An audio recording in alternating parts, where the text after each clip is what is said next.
Hello friends, welcome to my YouTube channel. आज मैं आपको यीशु के जन्म की कहानी सुनाऊंगी। हजारों साल पहले की बात है।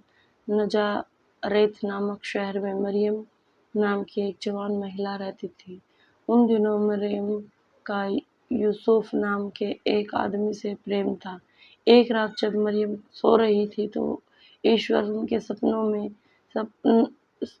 सपनों में गैब्रियल नामक के एक स्वर्गदूत को भेजा। उसने मरियम को बताया कि वह जल्दी एक पवित्र आत्मा वाले पुत्र को जन्म देगी, जिसका नाम उसे यीशु रखना होगा। जब यह बात मरियम ने अपने साथी यूसुफ को बताई तो वह बदनामी के डर से इस खबर को सुनते ही यूसुफ ने मरियम से अलग होने का फैसला कर लिया। यह जानकर ईश्वर का वही स्वर्गदूत यूसुफ को उसके सपनों में मिला और उसे बताया कि मरियम एक पवित्र आत्मा को जन्म देने वाली है, इसलिए उसे मरियम से शादी करनी चाहिए और उसके साथ रहना चाहिए। उस स्वर्गदूत की बात सुनकर यूसुफ ने ऐसा किया कि उन दिनों नजारेत शहर पर रोमन राज्य का हिस्सा हुआ करता था। जब मरियम गर्भवती हुई तो उन्हीं दिनों रोमन राज्य में जनगणना चल रही थी। राज्य के नियमों के अनुसार यूसुफ और उसकी पत्नी मरियम भी जनगणना में अपना नाम लिखवाने के लिए यरूशलेम के बेतलहम नगर में चले गए। हालांकि बेतलहम में उन्हें रहने के लिए कोई स्थान नहीं मिला, जिस वजह से दोनों एक गौशाला में रुक गए। बेतलहम के उसी गौशाला में ही मरियम ने उस पवित्र आत्मा वाले पुत्र को जन्म दिया और उसका नाम यीशु रखा। जब उस गौशाला में अपने जानवरों को देखभाल करने के लिए चरगाया आया तो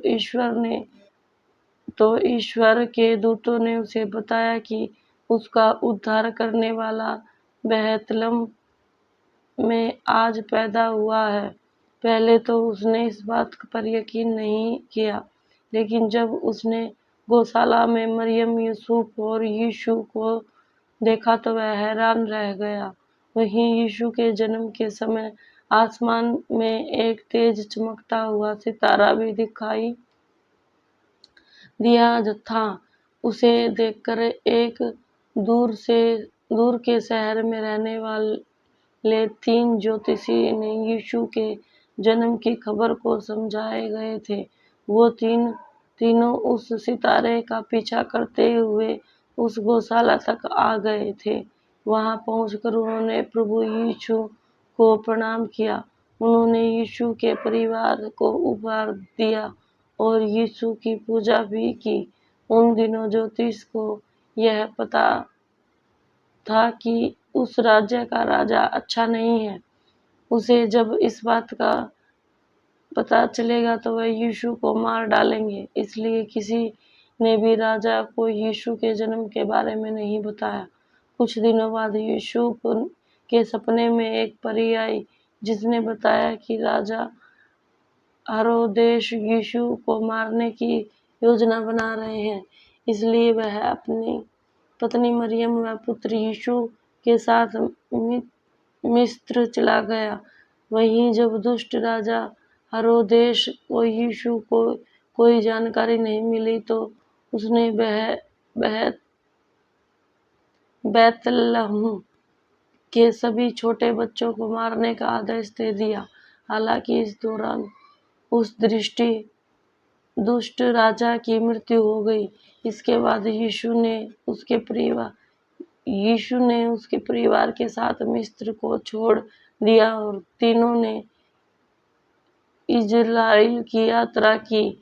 इसके बाद उन्होंने अपना पूरा जीवन मनोरेत में गुजारा।